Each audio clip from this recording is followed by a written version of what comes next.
Welcome back to part 2 of my hi-fi cabinet build.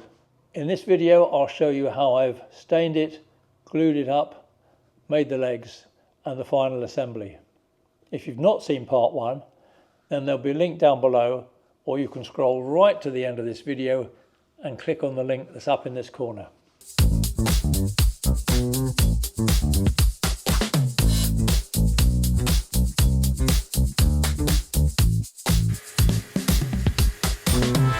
Right then, let's see if we can get it to go together.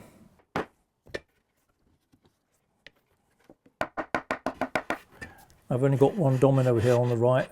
Okay, that's dropped in quite nicely. Let's see if we can do the same with this one.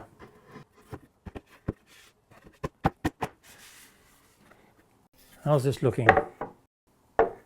Oh, that's all right. I'm just going to slacken these off and put the left-hand side in. And then just nip these clamps up. Are we still looking square? Yep, same as before. This side, oh, that's really good. So let's just see whether this will go together. Oh my word, I'm pretty pleased with that. Well, if I'm honest, that's a little bit better than I was expecting. So this is the last of the panels I've just been preparing ready for the sealer, the stain rather. So I've just been giving these a light rub down with 150 grit, just going over these edges. They're pretty smooth anyway.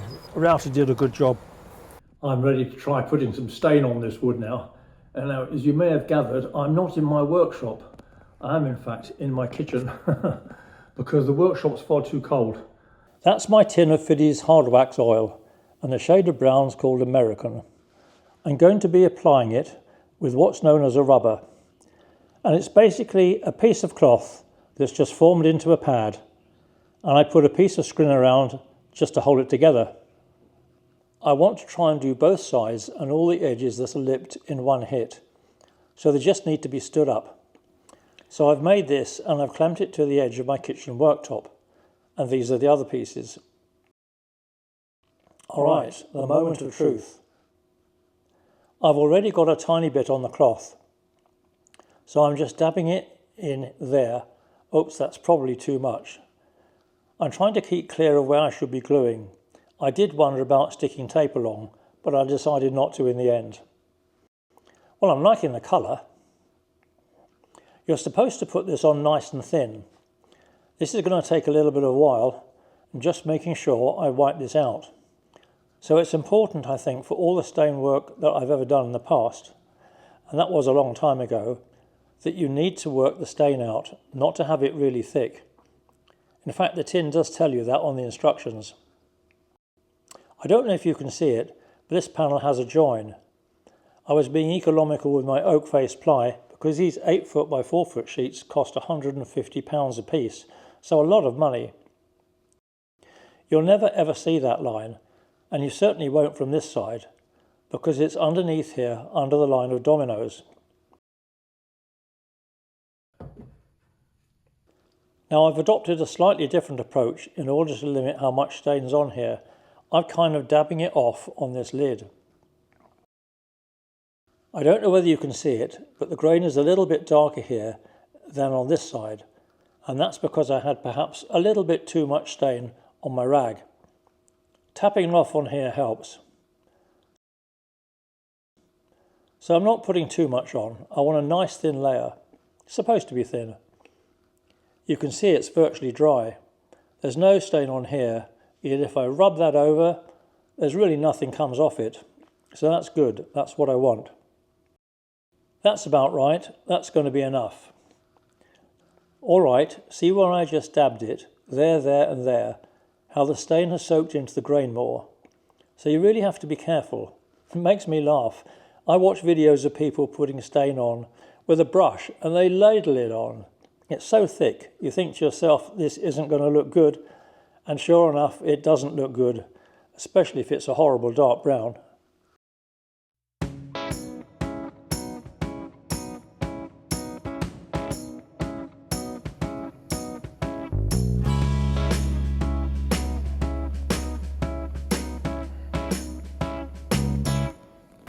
Once the stain has dried, I give them a light denib before applying the second coat. Well, I told you I wouldn't use much stain. I think a 5mm tin would have done. It's always wise to do a complete dry fit before gluing up. You'll soon see if there are any problems, and it gives you the opportunity of getting all those clamps ready.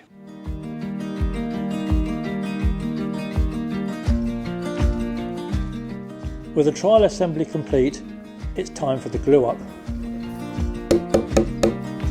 Little blob on the top of each one.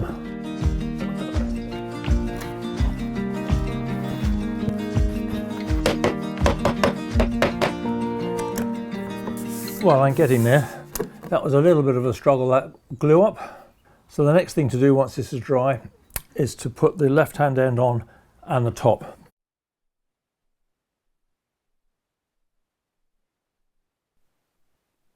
Well, I finally got it glued. It was a bit of a struggle, and I must admit, rather too many joints in too small an area, but I've got there in the end, so that's the main thing. This glued up overnight, and I've spent the last hour and a half this morning just giving all the surfaces a light sand. I think now I'm going to take this outside to dust it off. I don't really want this very fine dust in here, because once it's dusted, I'm going to give it another coat of the stain, of the finish. And I hope it comes up looking really nice. So I'm at the point now where I want to start making legs for my hi-fi cabinet.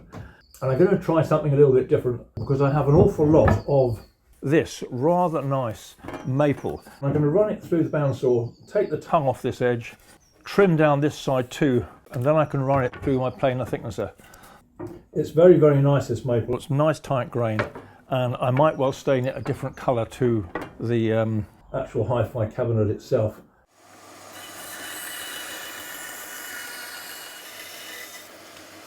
I never quite understood why these were called thicknessers, because that's the last thing they do. They certainly don't thickness.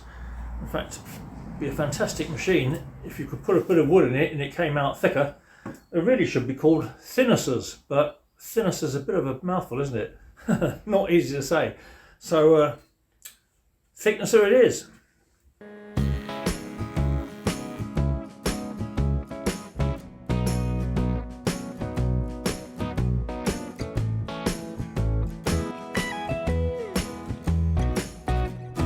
Right, well, I finished planing these four, so my next job is to start making joints, and at the top I'm going to have a mitre joint, try and do a 45-degree mitre just to be in keeping with the cabinet itself, and then lower down there'll just be a butt joint, again with a domino in. That would be relatively straightforward. The mitres might be a little bit trickier, but there's nothing like a challenge, I say.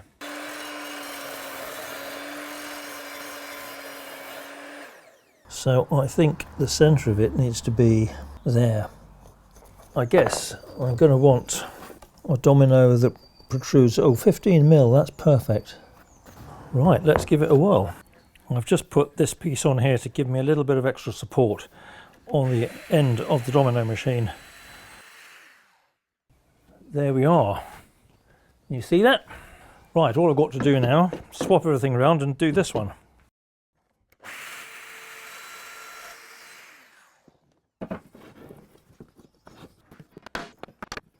These dominoes need a little bit of trimming.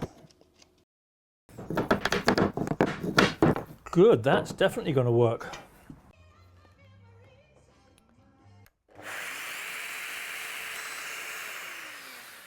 With the mitres working nicely, I can cut the legs to length. So at the moment, I'm just making the domino slots, the mortises, for the cross rail that goes just below the bottom of the cabinet.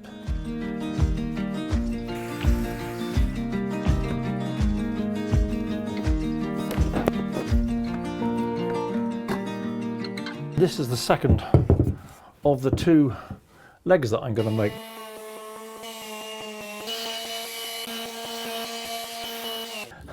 Well, they are done. So all I've got to do now is wait for my samples of stain to turn up in the post.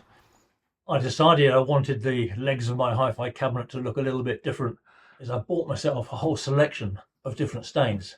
but I'm going to go with this one. It was a green called Teal. It's quite bright. Doesn't look very bright here because I've rubbed this down slightly.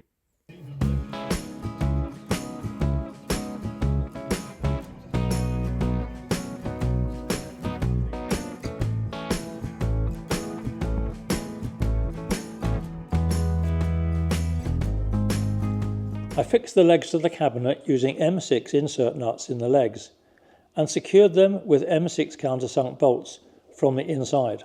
I finished the cabinet by giving everything a good coat of beeswax. I hope you've enjoyed this video and also part 1. Now I have a favour to ask. Would you be good enough to click the like button, and how about subscribing? The button is on the bottom right hand corner of the screen. Click on that, it's absolutely free, and it helps the algorithm to get my videos out to more people. Thanks again, and I'll see you soon.